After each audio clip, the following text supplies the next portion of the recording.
Good morning. तो आज के हम इस क्लास में हम डिस्कस करेंगे मल्टीप्लिकेशन थ्योरम ऑफ प्रोबेबिलिटी के बारे में। लास्ट क्लास में हमने डिस्कस किया था एडिशन थ्योरम ऑफ प्रोबेबिलिटी की। तो मल्टीप्लिकेशन थ्योरम ऑफ प्रोबेबिलिटी क्या कहता है? मल्टीप्लिकेशन थ्योरम ऑफ प्रोबेबिलिटी को हम लोग कंपाउंड थ्योरम ऑफ प्रोबेबिलिटी या थ्योरम ऑफ कंपाउंड प्रोबेबिलिटी भी कहते हैं। तो the probability of simultaneous occurrence of two events A and B is equal to the probability of A multiplied by the conditional probability of B given that A has already occurred, or it is equal to the probability of B multiplied by the conditional probability of A given that B has already occurred. In symbols, P of AB is equal to P probability of A into probability of B given A, या फिर probability of AB is equal to probability of B into probability of A given B। यहाँ पे P of AB जो probability of AB है, इसको हम लोग probability of A intersection B भी लिख सकते हैं या लिखते हैं। तो क्या कहता है? कंडीशनल प्रोबेबिलिटी का डेफिनेशन हमने पहले भी पढ़ा हुआ है, यानी कि एक कंडीशन उसके साथ लगा हुआ है कि एक होगा तो दूसरे पे उसका क्या प्रभाव पड़ता है, जो हम लोगों ने इंडिपेंडेंट एंड डिपेंडेंट इवेंट्स पढ़ा था। तो यहाँ पे क्या है, एक के होने से दूसरे पे कुछ असर पड़ रहा है या नहीं, यहाँ पे एक असर पड़ता है जिसके लिए एक कंडीशनल प्रोबेबिलिटी बन जाता है। तो अगर इसको प्रूफ करना चाहें तो क्या कैसे करते हैं? मान लो let n denotes the total number of equally likely cases among which m are favorable to the event। यहाँ पे total number of cases n, favorable number of cases m। The cases favorable to both A and B are included in the m cases that are favorable to A। तो जो A और B दोनों के लिए है वो m में ही है, जो कि फेवरेबल किसके लिए है? A के लिए। Total number of favourable cases for the event A is m। Let the number be m1।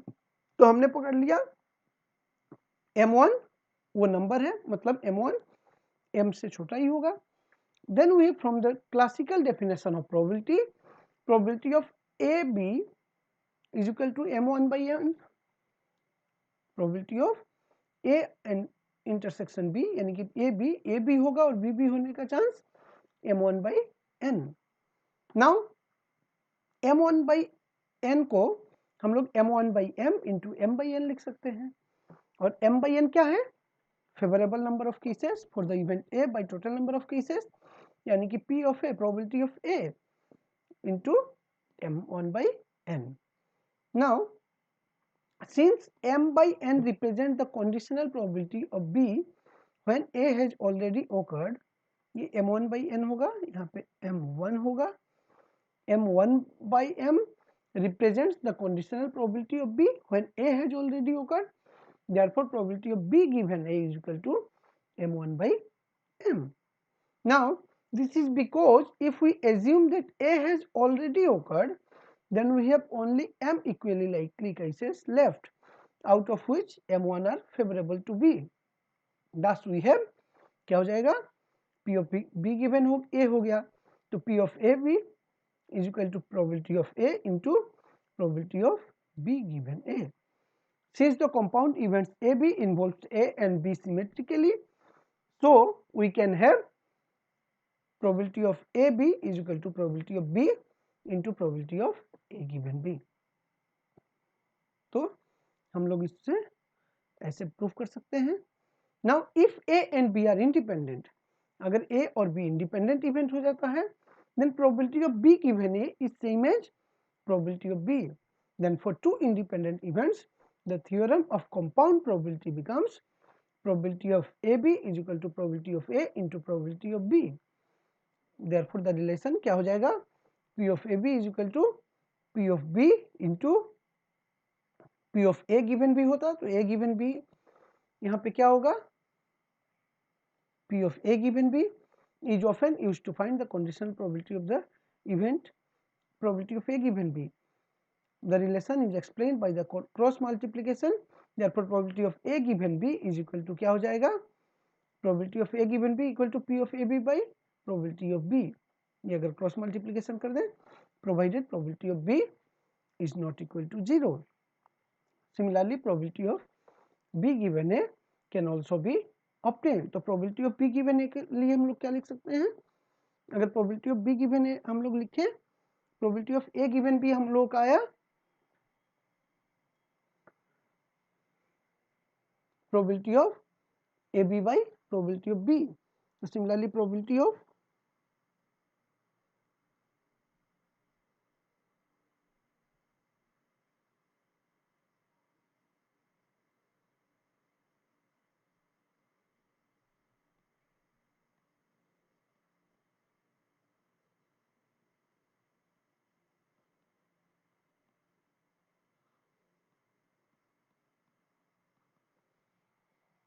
ये हो जाएगा. तो हम लोग प्रोबेबिलिटी ऑफ, तो हमें याद रखने के लिए सिंपल, बी गिवन है तो P A, P of A given B तो पी बी. तो इस तरह से हम लोग प्रोबेबिलिटी ऑफ, और यहाँ पे क्या होगा, पी ऑफ ए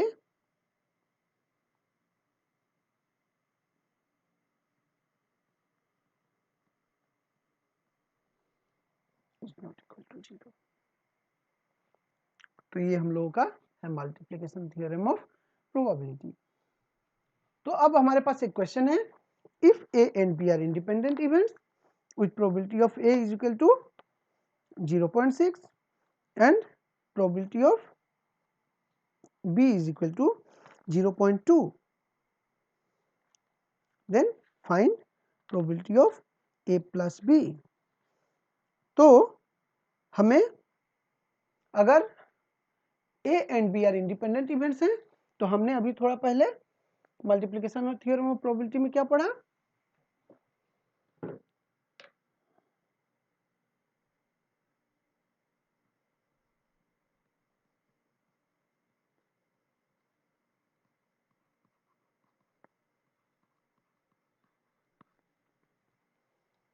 हमने ये पढ़ा, तो हमें वैल्यू पता है, हम सिंपली क्या करेंगे, वैल्यू को पुट कर देंगे.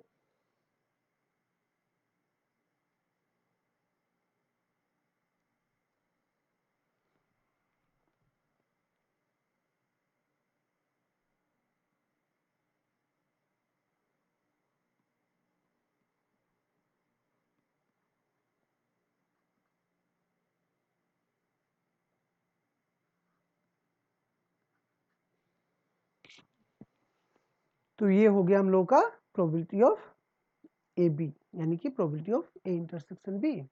तो नाउ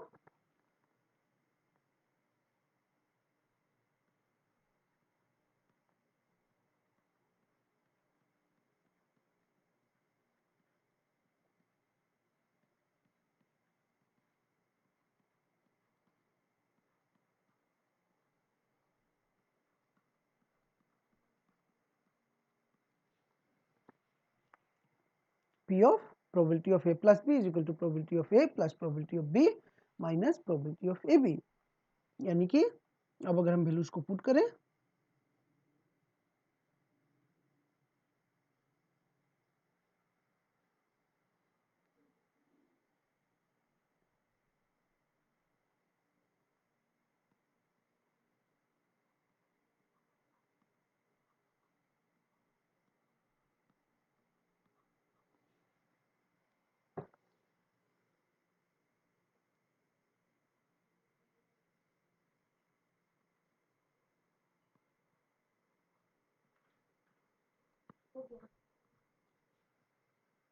तो क्या हो जाएगा रिजल्ट हम लोगों का,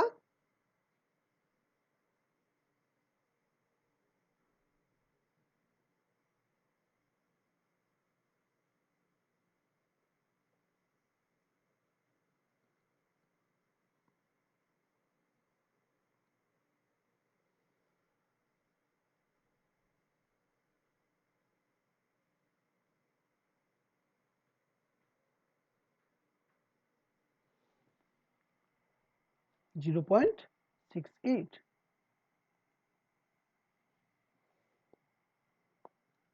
तो ये हो गया हम लोग का probability of A plus B।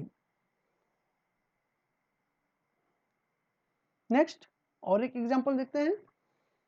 यहाँ पे क्वेश्चन बोला है ए bag contains 4 red and 6 green balls, यानी कि टोटल बॉल्स कितने हो रहे हैं?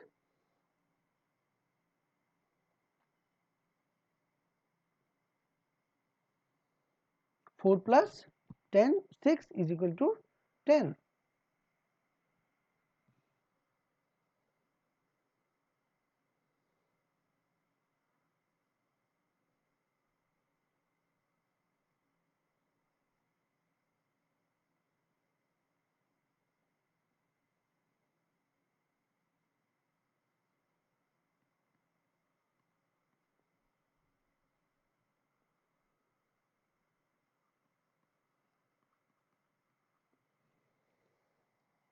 नाउ क्या बोला है? 2 rows of 1 ball each are made without replacement.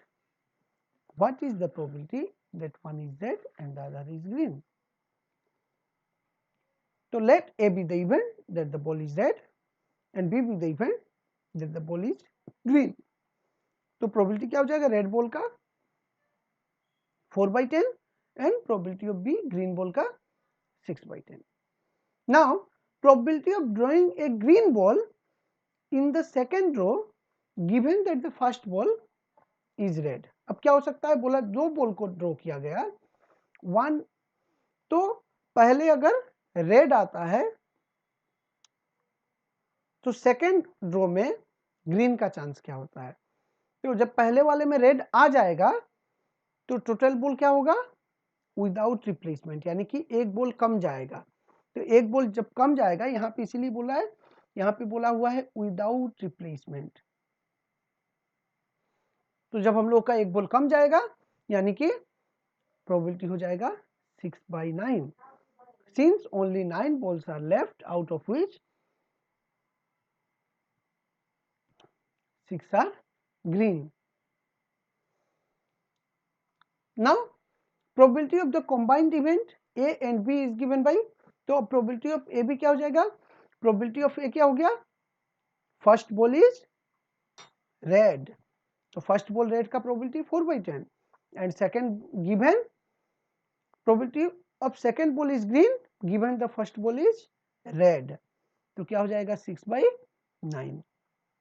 तो 4 into 10 into 6/9 24/90। नाउ बट अब क्या हो सकता है? उल्टा भी हो सकता है, पहला बॉल ग्रीन हो सकता है, दूसरा बॉल रेड हो सकता है। तो but it could also happen that the first ball may be green and the second ball is red. The probability of drawing a green first is 6/10। तो पहले ग्रीन ड्रॉ हो जाएगा तो एक टोटल बॉल में से क्या हुआ? एक बॉल कम हो गया और वो बॉल क्या होगा? ग्रीन कम हो गया। दूसरा हमें ड्रॉ करना है रेड बॉल, तो रेड बॉल का प्रोबेबिलिटी क्या है? 4/10, लेकिन अभी क्या होगा? एक बॉल कम गया, तो एक बॉल जब कम जाएगा तो प्रोबेबिलिटी हो जाएगा 4/9, यानी कि टोटल बॉल्स 9 हो जाएंगे। तो therefore probability of A B is equal to probability of B into probability of A given B, यानी कि 6/10 इंटू 4/9 यानी कि 24/90। तो ये दोनों में से तो कोई भी हो सकता है, इधर फर्स्ट केस हो सकता है और सेकेंड केस हो सकता है। तो यानी कि अब अगर हमें इसको ऐड करना होगा, now when any one of the two situations red and green और green and red can happen and both of them are mutually exclusive, thus the required probability is 24/19 plus 24/90 is equal to 48/90। तो अगर हम इसको cancel करते हैं 6 8 are 48, 6 15 are 90, तो therefore the required probability is 8/50। तो अब आप लोग मल्टीप्लिकेशन थ्योरम से रिलेटेड कुछ प्रॉब्लम्स खुद सॉल्व करोगे तो ये कॉन्सेप्ट पूरा क्लियर हो जाएगा। ओके, तो नेक्स्ट क्लास में हम प्रोबेबिलिटी से रिलेटेड और भी कुछ प्रॉब्लम्स को डिस्कस करेंगे। Okay, thank you.